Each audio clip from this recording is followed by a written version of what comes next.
آج ایک اور بات کرنا چاہتی ہوں. یہ جب ملک سٹیبلائز ہونے لگتا ہے، جب اس ملک میں عوام کی زندگی میں بہتری آتی ہے، ترقیاتی کام ہونے لگتے ہیں، مہنگائی کم ہونے لگتی ہے، تو کسی نہ کسی کو اس کی تکلیف شروع ہو جاتی ہے. پتہ نہیں کون سی ایسی نظر ہے جو اس ملک کو لگ جاتی ہے. چند افراد کا ایک ٹولہ بیٹھ کر کوئی ایسے فیصلے کر دیتا ہے جس سے ترقی کا جو عمل ہے یا وہ رک جاتا ہے یا وہ ریورس ہو جاتا ہے. ابھی آپ نے دیکھا ہوگا کہ اسٹاک مارکیٹ 82,000 پہ پہنچی. 82,000 پہ. یہ بلا وجہ نہیں ہوتا، یہ ایک سینٹیمنٹ ہوتا ہے مارکیٹ میں، جس میں لوگوں کا اعتماد ہوتا ہے حکومت کے اوپر کہ یہ حکومت کچھ ایسے فیصلے کر رہی ہے جس سے اکانومی میں بہتری آ رہی ہے، جس سے چیزوں کے اندر بہتری آ رہی ہے، عوام کی زندگیوں میں بہتری آ رہی ہے. تو اب آپ دیکھیں یہ جو ابھی سپریم کورٹ کا ڈیسیجن آیا ہے، یہ ڈی سٹیبلائزیشن کی کوشش نہیں ہے تو اور کیا ہے؟ مجھے اس کا دوسرا نام تو سمجھ نہیں آتا. ایک ایسا شخص جس کو آج آپ یہ بھی نہیں کہہ سکتے کہ وہ tried and tested and field نہیں ہے. مسلم لیگ نون کو 3 حکومتیں ملی، تینوں حکومتوں میں ترقی کے نئے ریکارڈ اس نے قائم کیے، خدمت کے نئے ریکارڈ قائم کیے، دنیا نے اس کی گواہی دی. اور ایک شخص ایسا ہے جس کو 4 سال حکومت ملی، اس نے وہ تباہی کی اس ملک کی کہ جس کی کوئی مثال نہیں ملتی. 4 سال میں ترقی کرتے ہوئے ملک کو نیچے لانے کے لیے بھی بہت بڑی نااہلی کی ضرورت ہے. وہ اس سے بھی بڑے نااہل تھے.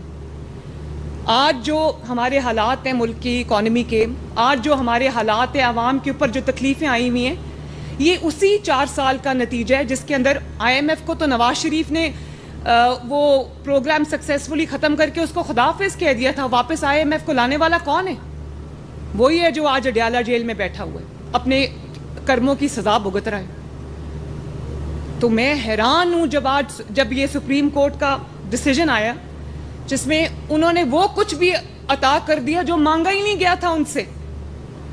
سپریم کورٹ کے ان ججز نے آئین کو ری رائٹ کیا ہے. آئین کیا کہتا ہے؟ آئین اور قانون کہتا ہے کہ آپ فلور کراسنگ نہیں کر سکتے، اور سپریم کورٹ کے ان ججز کا ڈیسیجن کہتا ہے کہ آپ فلور کراسنگ کریں. یعنی کہ جو پہلے ایفیڈیوٹ آپ نے جمع کرایا ہے وہ نہیں، ہمارے پسند کا نہیں ہے، ہماری پسند کی جماعت کو جوائن کریں گے تو بات بنے گی. میں نے تو اس طرح کی کبھی، ایک عمر عطا بندیال صاحب نے آئین کو ری رائٹ کیا تھا، ایک میں نے اب دیکھا ہے کہ آئین اور ایک جماعت کو فیور کرنے کے لیے، ایک ہارے ہوئے شخص کو فیور کرنے کے لیے جو آج قوم کا مجرم ہے، قوم کی جو آج جو تکلیفیں ہیں، جو مصیبتیں ہم پر آئی ہوئی ہیں بطور ملک اور بطور کام، وہ اس کا ذمہ دار ہے. آپ دیکھیں اس کو لانے کے لیے آئین کو ری رائٹ کر رہے ہیں.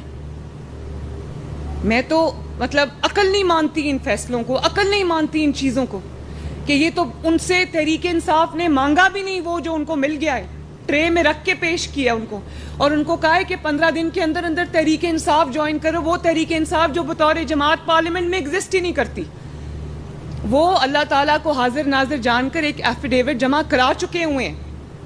ان کو کہا گیا کہ نہیں وہ ایفیڈیوٹ ٹھیک نہیں ہے، تحریک انصاف کو جوائن کرو.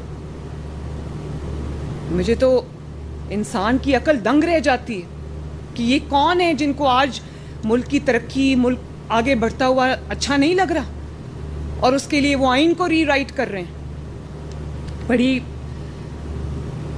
آج خیبر پختونخوا میں 11واں سال ہے ان کی حکومت کو. کیا کر لیا خیبر پختونخوا میں؟ پاکستان کا 4 سال میں جو بیڑا غرق کیا ہے وہ خیبر پختونخوا میں 11 سال ہو گئے ہیں. ایک سڑک آپ کو نظر نہیں آئے گی، ایک کام آپ کو نظر نہیں آئے گا.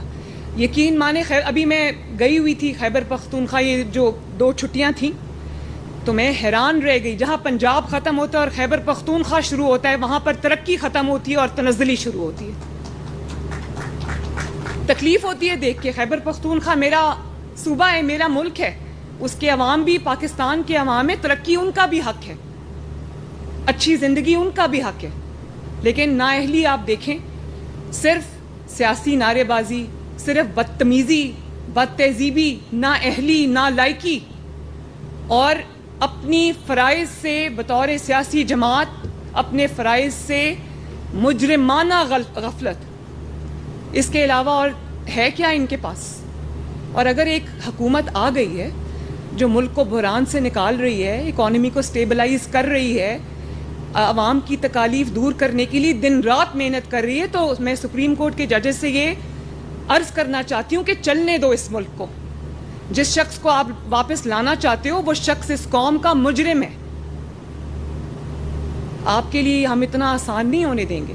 انشاءاللہ تعالیٰ یہ حکومت 5 سال پورے کرے گی, اور اگر کسی نے اس کو ڈی سٹیبلائز کرنے کی کوشش کی, کسی نے رخنا ڈالنے کی کوشش کی, کسی نے پولیٹیکل انسٹیبلٹی لانے کی کوشش کی, تو اس کے ساتھ آئینی ہاتھوں سے نپٹا جائے گا. 2017 میں بھی یہ فیصلے ہوئے تھے. ترقی کرتا ہوا ملک ایک پاناما جیسے بدنام زمانہ فیصلے کی وجہ سے ملک ڈی سٹیبلائز ہو گیا, اور آج تک وہ سنبھلنے میں نہیں آ رہا. تو خدا را اس ملک پہ رحم کریں, اس قوم پہ رحم کریں. اور میں عوام کو بھی کہوں گی کہ اس طرح کا جو بھی فیصلہ آتا ہے ہمیں اس کو دھیان سے دیکھنا ہے کہ اس کے پیچھے محرکات کیا ہیں, اس کے پیچھے وجوہات کیا ہیں.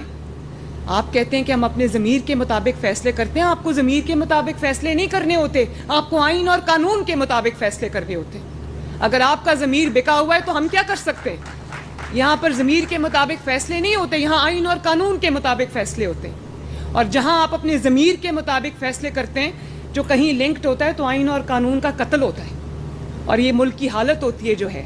آپ ذمہ دار ہیں ملک کی اس حالت کے. تو میں عوام سے یہ ریکویسٹ کرنا چاہوں گی کہ اپنی آنکھیں اور کان کھلے رکھیں, اپنے دوست اور اپنے دشمن کو پہچانیں. بہت ہو گیا, 76 سال ہو گئے ہم انہی چیزوں میں الجھے ہوئے. اب یہ مزید نہ برداشت ہوگا اور نہ کرنا چاہیے. ایک جماعت جس کا کام فتنہ پھیلانا ہے, انتشار پھیلانا ہے, لڑائی جھگڑا کرنا ہے, گالی گلوچ کرنا ہے, پتہ نہیں وہ کدھر سے لانچ ہوئے میں, کدھر سے ان کو پیسہ آتا ہے. آپ دیکھیں کبھی ملک کے لیے بات نہیں کریں گے تو گالم گلوچ کریں گے, بدتمیزی کریں گے, چاہے وہ پارلیمنٹ ہو یا پارلیمنٹ سے باہر ہو. اور آج ان لوگوں کو یہ کورٹس بیلز دے رہی ہیں جن کو, اور ان کو معصوم بنا کے پیش کیا جا رہا ہے, بے گناہ بنا کے پیش کیا جا رہا ہے. میں بھی خاتون ہوں, اگر کوئی خاتون بے گناہ جیل میں جاتی ہے تو مجھے بھی تکلیف ہوتی ہے, کیونکہ میں بے گناہ جیل بھگت کے آئی ہوں. لیکن یہ نہیں ہو سکتا کہ ایک عورت نے اس ملک اور قوم پہ حملہ کیا ہے, اس ملک کی تنصیبات پہ حملہ کیا ہے, آگ لگائی ہے, انتشار پھیلایا ہے, اور آپ اس کو کہیں وہ معصوم ہے. اس بیچاری کو 2 سال ہو گئے جیل میں بند ہوئے ہوئے. بھائی کیوں جیل میں بند ہوئے سال ہوا؟ اپنی حرکتوں کی وجہ سے ہوا ہے. آپ نے جو جرم کیے ہوئے ہیں وہ پوری قوم نے ٹی وی پہ دیکھا ہے. کس نے نہیں دیکھا کہ انہوں نے ملک میں آگ لگائی؟ کس نے نہیں دیکھا کہ انہوں نے شہداء کے اوپر حملہ کیا؟ کس نے نہیں دیکھا کہ ان کو جب موقع ملا انہوں نے آگ اور خون کا انتشار کا کھیل کھیلا؟ تو سپریم کورٹ کے ججز کو یہ سب چیزیں نہیں نظر آ رہی؟ ان کو ریلیف دینے کے لیے آئین اور قانون کا حلیہ بگاڑ کے رکھ دیا. تو میں تو بولوں گی, میرا ملک ہے, مجھے تکلیف ہوتی ہے, آپ سب کو بھی بولنا چاہیے. اس کو لائنگ ڈاؤن, آنکھیں بند کر کے اس کے اوپر کان اور آنکھیں بند نہیں کرنے چاہیے. یہ ہمارا ملک ہے, اس کی حفاظت میری بھی ذمہ داری ہے, آپ کی بھی ذمہ داری ہے, قوم کی بھی ذمہ داری ہے.